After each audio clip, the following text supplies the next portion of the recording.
Hello everyone, this is our second team meeting.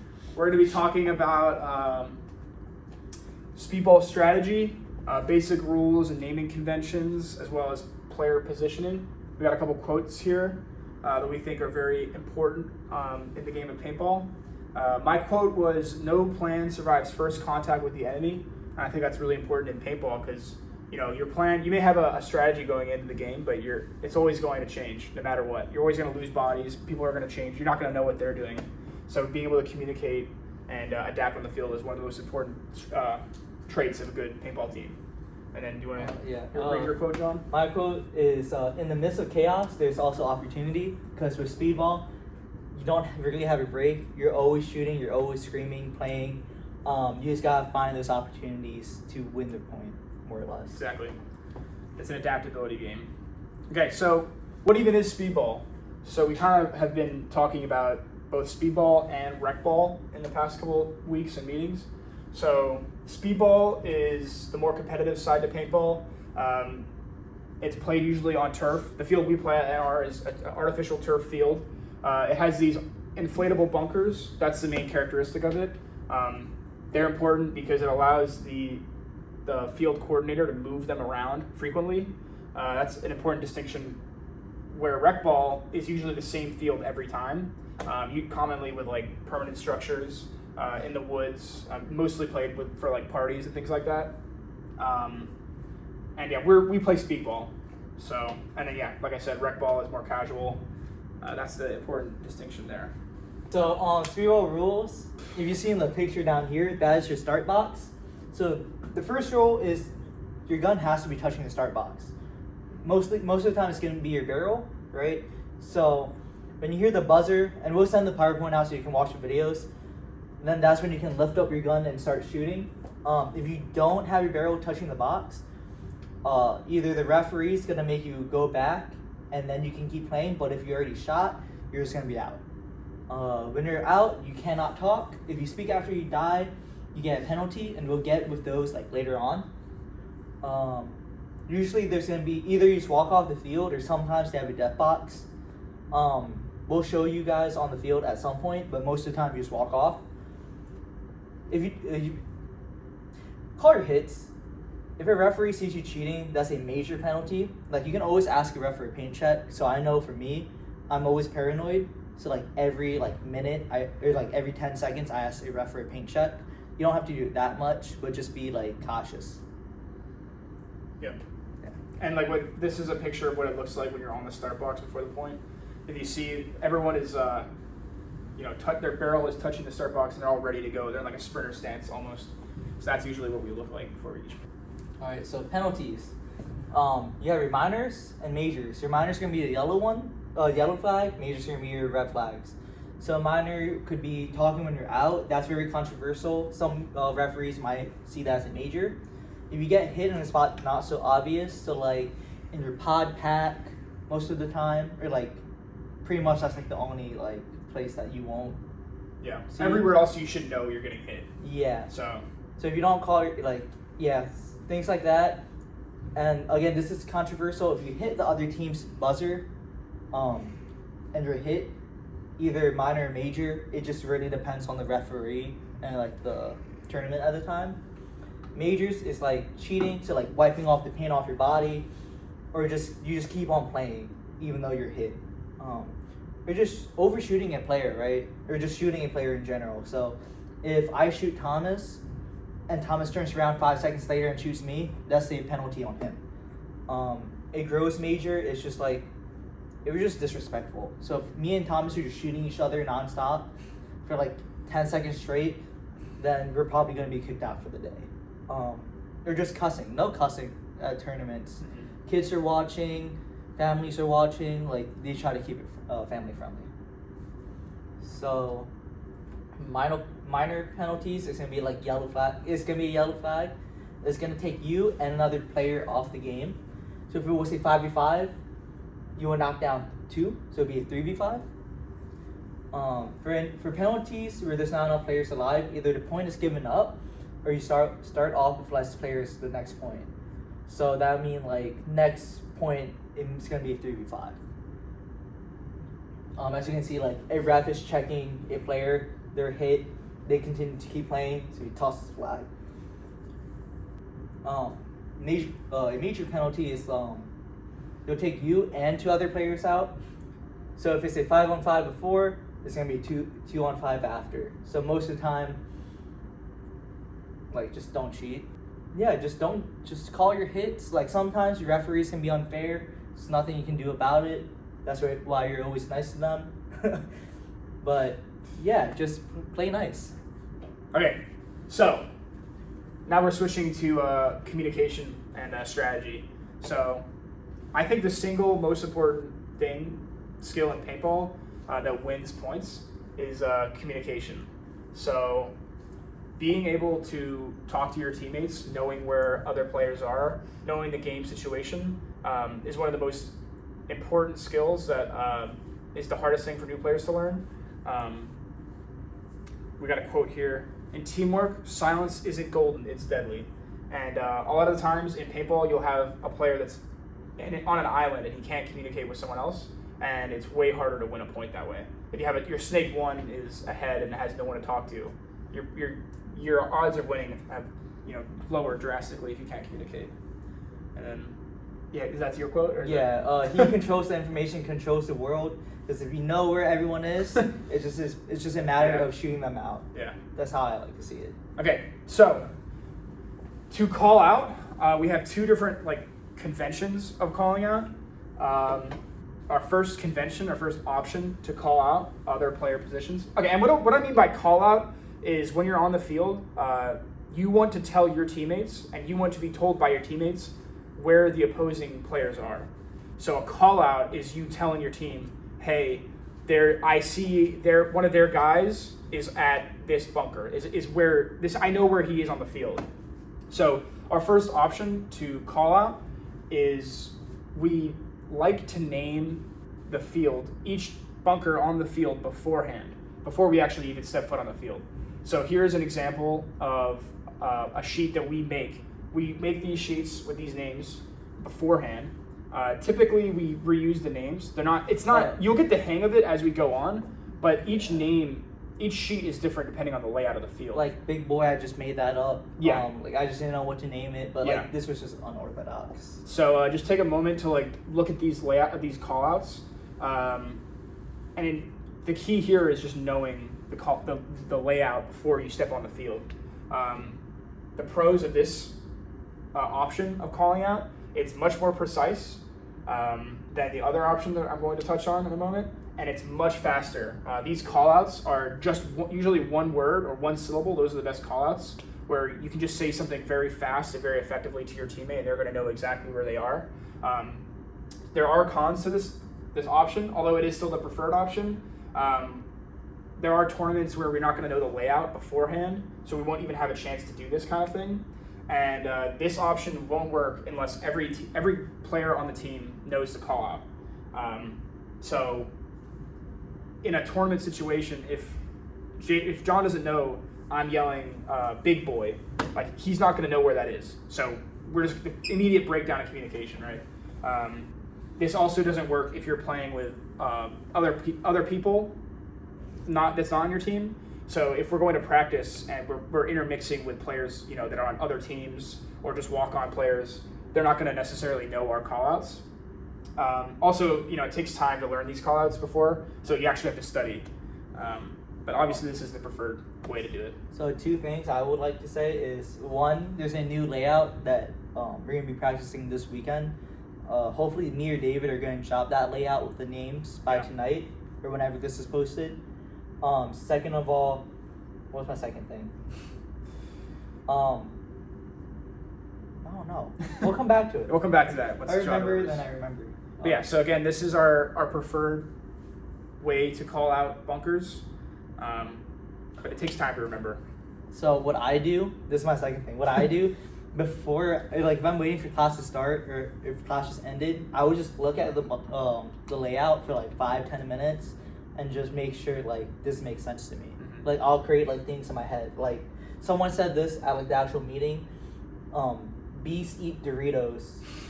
Babies are scared of snakes. That's funny. So that's just ways to remember Yeah. callouts, or like money is like middle, which Yeah. doesn't make sense here. But like it just Well, it's in the middle of the field. But yeah, this is just an example layout from earlier this year. Okay, option 2 of calling out.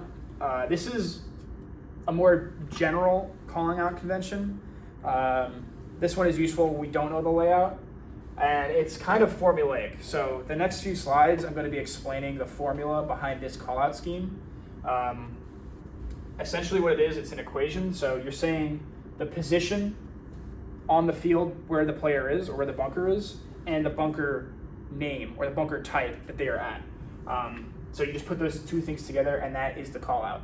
So this is good because it's a much more general way to play. Once you know the anatomy of the paintball field, the bunker types, and those two things, you're gonna know basically how to use this calling out convention. You can use it with anybody. It doesn't have to be on our team. We don't need to know the layout beforehand. So we call those blind layouts when we don't know the layout for a tournament. It's called a blind layout, and that would be, we would have to use something like this, or ideally we would try to come up with something the day of, because this is still not the preferred look. Apparently they let us know like 2-3 days before the tournament. Yeah. So we would still, in that situation, we'd still use option 1. And once you play like more anyways, you kind of get used to how like what we call certain things, and it's easier to adapt than using option 2. This option, there's obviously some cons to this. It's much more time consuming to say the call out. We're going to explain that. It's a lot less precise because people can call the same thing, the same bunker, different names, which increases the risk of miscommunication, and it can be very confusing to new players. Do you have anything you want to add? I would say this because I had a lot of questions earlier. They do change the layout before every tournament, like 2-3 weeks out.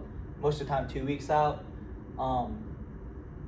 Yeah, so like, it changes a lot, or a little depending on how like lazy they are. So this option is really good for like the layout changes a lot. So learning this general convention is good for general layouts.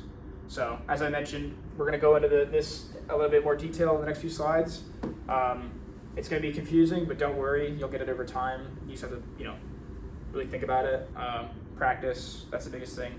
We're going to be talking about call-outs and communication a lot in the next few weeks, so we're really stressing this as a skill because, like I said, I believe it's probably the single most important skill on the field. Mm-hmm. What do you think, John? Once you get out of D5, which is your first division, communication is everything. And then, like, right now, we're still growing, trying to get better at communication and, like, trying to expand what we can do.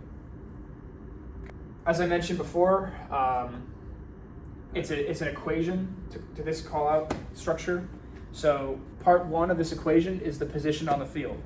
So we're going to talk about the position on the field. So generally, the anatomy of the paintball field looks like this. So you're going to have a symmetrical layout. So down the center line of the field, they're going to be the same on each side. So this half of the field is the same as this half of the field. So we're only going to talk about their half of the field. But our half of the field is the exact same. So any bunker or anything that I'm saying about their half is the same, but just inverted, right? It's just flipped. It's a mirror image. So from our start box, which is what John was talking about earlier, looking at the field, we call their back of the field the back of the home.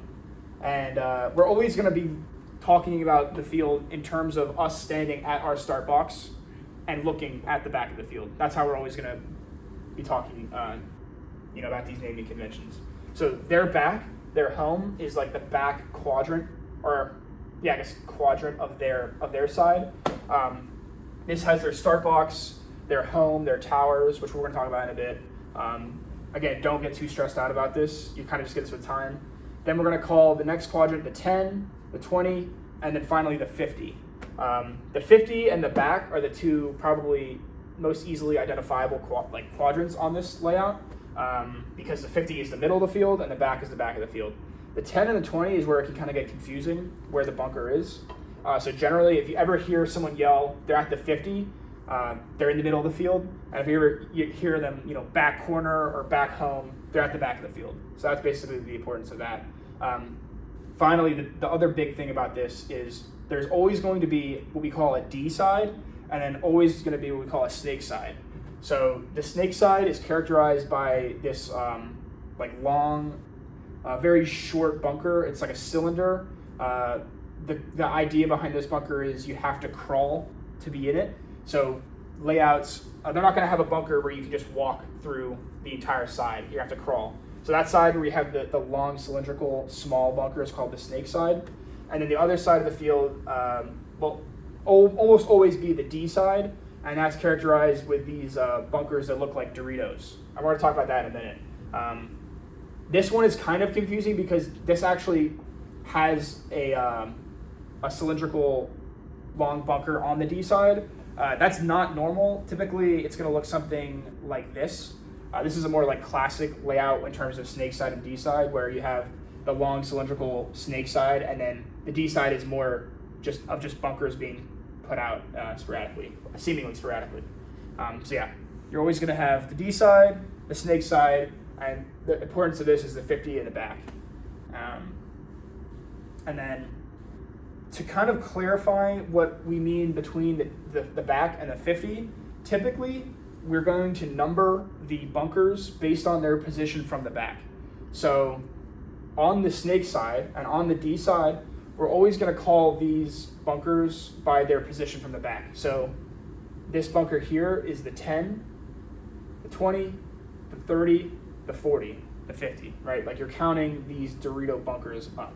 I'm not counting this one right here. That's on purpose. I'm going to explain that later. Don't worry about that too much right now. But what the point of this is what I'm trying to say is when it gets congested towards the sides of the fields, you count them from back to front.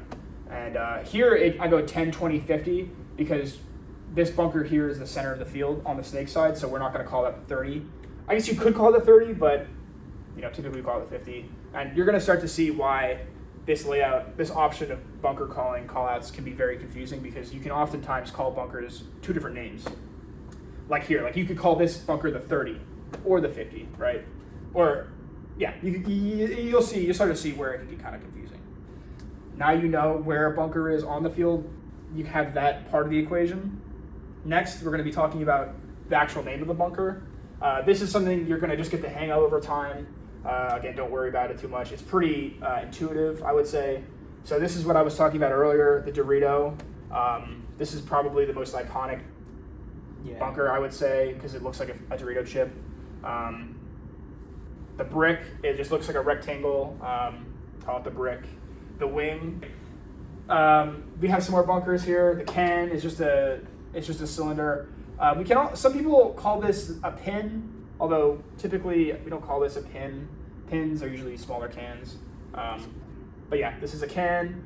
This one has kind of a two variation to it. We have these like W bunkers where they can be either called the W or the God. This one is a lot bigger than this one, so the scale isn't correct, which is why I have the top one called the big W and little W. So this big W would be much bigger than this little W, and we can call them either the God or the W. This is an Aztec. It's similar to a Dorito. Just fat. Okay, there are exceptions to this, as I mentioned earlier. So for these bunkers that are in the Dorito and in the snake, we know the position number is the 10, the 20, the 50, the 30, right? We don't call them by the way they look. So we just call them the snake 10, the snake 20, the snake 30, or the 50, the D10, the D20, the D30. We don't say the snake brick 10. We don't say the snake brick 20. So with these ones, we don't usually call them by the way they look. Just a small exception or trick that kind of helps to label these ones, to look at those separately. And then the other trick that we look at is the corner. So the first bunker before the snake and the first bunker before the Dorito, all the way in the corner of the field, we call it the Dorito corner for the Dorito side and the snake corner for the snake side. So those two tricks will really help to understand the layout a lot more. Just with that trick alone, you now know like over half the field. This is always going to be the snake. This is always going to be the snake corner. This is always going to be the D corner. This is always going to be the D. But yeah. Oh, I love it. Oh yeah, there was one more trick. The last trick is these first three bunkers, or it's called the Dorito Tower, the Home, and the Snake Tower. Basically, it's just the first bunker towards the snake side. It looks like a tower, basically. It's just it's usually an Aztec or a can. The one in the middle, right in front of the start box, is the home. We have a position specifically for that. It's called the home player. And then the same thing for the Dorito tower. It's a tower or an Aztec or a can. First one next to the home. So those tricks right there, you pretty much know most of the field. Where this naming convention really helps is where you have bunkers that you don't really know exactly where they are. And if you forget these tricks, you can still say the formula that I just put together. Okay. So now we're going to put that equation together. So like I said, the equation is the position on the field and the bunker type. So if you look at this picture, you have one start box here, one start box here. So you have each team starting on either side. This bunker in the center, we would probably call this the 50 brick, because the position on the field, it's the 50, and then it's a large rectangle, so it's a brick. So you would have a call out, he's at the 50 brick. That would be the call out for this one. In-person people, I would ask you what you would call this now, and I'll give you a moment to think about it for people that are watching this, if anyone actually watches this. So look at this bunker here on this field. The picture is from your start box. So if you're starting at your start box, what is this bunker? You're looking at the opposing team's start box. There should be 2 right answers. There's a couple right answers. Oh, yeah. No one's gonna watch this, are they? If someone watches this and sends a message to the group chat saying "Purple Pickle Paradise," I will literally give you $10. I will pay someone $10. First person. The first person that watches this, not anyone, that texts the group chat, "Purple Pickle," not John, no one in this room, Hikmati, "Purple Pickle Paradise," I will literally give you $10 because I hope someone watches this. But anyway, yeah. So hopefully you have your answer now. So again, it's the position on the field and the bunker type. So hopefully you would have said the 50. You can tell this is halfway between the field because you have this center large bunker here.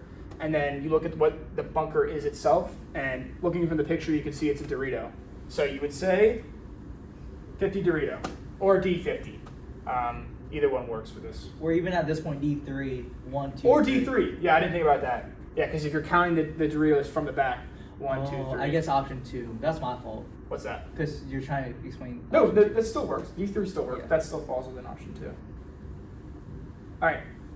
What bunker is this? Again, you're on this side, so this picture is looking back. I'll give you a second. Remember, there's a couple right answers, like John just said. Okay. Hopefully you would have said snake 20. I guess there's not really multiple right answers for this one. I mean, snake 2 could be also snake be 2, another one. S20, snake 20. The reason why we know this is snake 20 is because you can tell by the cylindrical long bunker that it's the snake side, and then it's the second bunker from the back. So it's snake 20. I think this is the last one. Take a second, look at this. This one is a little bit more confusing. This one's a tricky one. This one's hard. I got a lot. The reason why I put this one in here is because there's a lot of right answers for this. And again, you're at the start box looking down the field at the opposing side.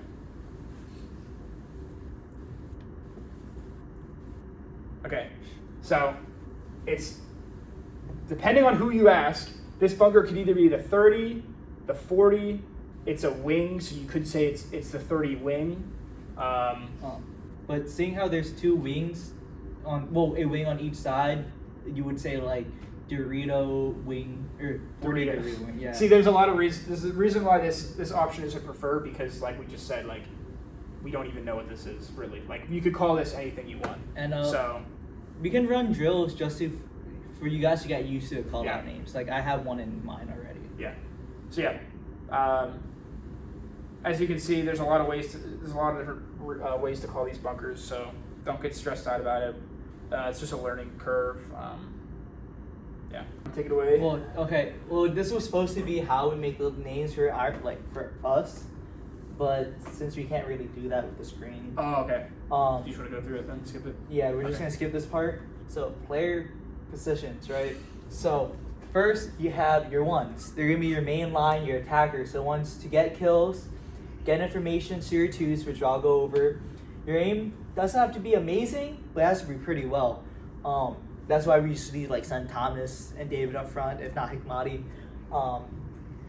You just need to know how to move up, when to move up, and just really listen. You don't have to talk as much other than giving information. Yeah. And we're all specialized on like different positions, so we can all help you out. Like if you want to learn the ones, the twos, the homes, whatever it may be. So your twos, your main job is to keep the one alive. So you're one alive. So that could be just shooting as much paint so no one can like get through that gap. To relay any information to your one and to the home player. And I like to think you're kind of in control of your one and what they're gonna do. Whether they can look inside the field, outside the field, stay tucked in, bump up, whatever. They're trusting you. Next, you have your home player. Some people call it your threes. That doesn't mean you have to play at home, but you have to be loud and communicate with both snake and D side. So you can adjust, right? You gotta be really loud. So if you're driving to practice by yourself or with a friend, bump up your favorite song and just sing as loud as you can. Just get used to being that loud. All twos and home players kind of need to know how to play every position more or less. You don't it's just like worst case scenario.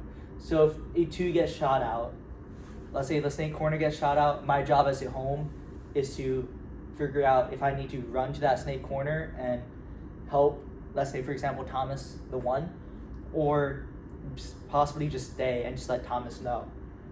This is why we all practice snapshots, right? Like half of us just shoot a lot at some like for most of the time, but aim is very important. So I guess just an example play. I kind of rushed through this, but I'll try my best to explain it. So we're gonna go with purple guy, blue guy. We're just gonna go by colors, right? So purple guy is gonna try to shoot the gap from, I guess we're calling this what god? Oh, I'm sorry. Okay, so yellow's main job is just to watch that snake 2 all the way if they get into snake, and this is gonna be a snake focused play. So I'll have Thomas slowly bump up. Maybe we'll do like a little homework, like you create your own plan, yeah, or like, and we'll like judge it in a nice way. Like we'll see everyone's thought. All right, so communications. This is what I'm trying to like work on for like the team now. So you don't need to know this now, but this is just so like if you hear us say something, you're like, oh, that's what he means. So tying the shoe. The ones are like if I'm in the home and I say tie the shoe, that means like the ones have to watch inside, right? So they're pretty much just crossing the field. Or if I just need Thomas to look inside, I'll be Thomas, tie the shoe. If I need them to watch a tape or anything like that, like untie the shoe, like it's a lot like, how do I say that? Like, it's really dumb callouts, right? But like you'll get the grasp of it. Yeah. And this is mostly for like the home players and the twos. Yeah. So Mayday is like if we lose D side, right? Or like we lost one on the D side. I'll be like, Mayday D side, we lost so and so. Recon, we need information on whatever side. So recon snake side, recon D side, just trying to get where all the bodies are at. And once we get all the bodies, we can yell freedom. But that's after like everyone understands where everyone is. So freedom, we know where everyone is, we just gotta execute the play. Angel, I need an angel. Your gun's down, you gotta fix, like you can't really do much. All you can do is communicate and let them know. Because if you just scream, hey, my gun's broken, my gun's down, the enemy team, if they hear you, they're gonna be like, oh no, well, oh no for them, yeah, but I'm gonna run it down. And also, like, just to add to that point, it's actually really helpful, like I mentioned before, to have a very concise, short name for things. So, like, instead of just saying, like, hey, my gun's down, my gun is broken, you just yell Angel, and we immediately know what's going on. So, if your back yells Angel, you know you don't have support. if your front yells Angel, you know you don't have that person pushing, right? So it's like a quick call out like that. And then to that, tempos. So if you say like tempo snake, that means we're trying to have our snake side like move up, bump up, push up. Tempo home, the home can move up to the 50s, like the middle 50, and then tempo Dorito or tempo D, just Dorito side push. Because if you just yell out, "I'm pushing," then I heard that on snake side, they're gonna push snake side. They're gonna look at snake side. So that's just something to be cautious of. Yeah, just to add, if you hear someone telling you tempo, usually they know something you don't. So, but there are times where they don't know you're getting shot at. So if you hear someone yell tempo and you know you have a gun on you, don't listen to them, right? But if you don't know what's going on, if you're kind of sitting there and you have no idea what's going on, and you hear someone yell tempo, just trust your teammate that they know what's going on. A lot of the times, it's kind of frustrating if you know the scenario, what's going on in the field, and your teammates aren't moving up to support you. They're too far back. It can be very irritating as a teammate. Yeah. So if you hear tempo to you, if you're on the D side, you hear tempo Dorito, tempo D, and you don't know what's going on, just listen. Yeah, I would say it's really about just what's the right word, like reinsuring that like you're one. So if I'm the two, I'm like, hey, I'm watching this. You got that? Oh, you don't? Okay, you look this way now. I look this way. Yeah, it's a conversation. Like the best way to communicate with your back is just, it's you and them. You're not alone on the field, but you're on an island. If you lose your back, you're all alone. So you have to be working with your back as a team. Like, it's the best thing in a paintball match is to have your back with you or your front with you, like your team, your unit. So. Okay, and we're back. All right, so the main thing. This is my main thing. If I was your coach, you better hope I'm not your coach. We're gonna lose. But don't yell at each other, right? If you make each other mad, you're gonna lose, right? Talk about what went wrong. Don't play the blame game. Like for practice, right? I would say, just ask, like, oh, why did you do this? Why did you do that? Don't be like, are you dumb? Why would you do that? Like, no, we don't need that, all right? We're here to help each other out and understand each other's like thought process. For tournaments, go to your coach, right? Because if I was your coach and I over here like, what the bad word are you doing that? You're sitting out for half an hour, if not for the whole day. So just talk to your coach, be like, hey, this is what happened, this is what went wrong, let's see if we can adjust. Hype each other up. These videos, like one of the best videos to like understand, like hyping yourself up, understanding communication and what you work on. It's just little clips. We'll send out the slides when we post this video, but it's like a minute long each, more or less. And just remember, adjust, adapt, overcome. Adjust to their play style. Adapt it to your own and overcome anything, right? That's how you win every point. That's how you should think of every point. This quote, an action committed in anger is an action doomed to fail, right? So if you're always angry, you're not going to be thinking straight, you're going to make the wrong play. And I can't stress that like enough. Yeah. Like it's a very intense sport. And there can be a lot of frustration or a lot of emotions, as with any sport. So we just want to make sure we're all, communicating appropriately to one another. And I also say like, hey, don't tell someone to do something. Like, hey, no, just do this. No, be like, hey, why don't you do this instead? And then you guys can have a conversation on why, what's going on. Well said. Okay, so this is just kind of our loose agenda for the next meeting. We really want to break down film with you guys. We've covered the basic strategy, the basic callouts to paintball. So we want to get that paintball spidey senses, like the tingly needs to be in your head. And that's something you can't really teach. That's something you just have to either observe or to learn while playing. So I think it would be really useful for us to have a film session. I really want us to be able to break down our own film. I'm really going to make that a priority for this practice, trying to capture film for us to break down what we did right, what we did wrong. With that, I don't know if we'll be able to do it in the rain, so we're going to try to do that. But we want to have some sort of film watching session for the pros.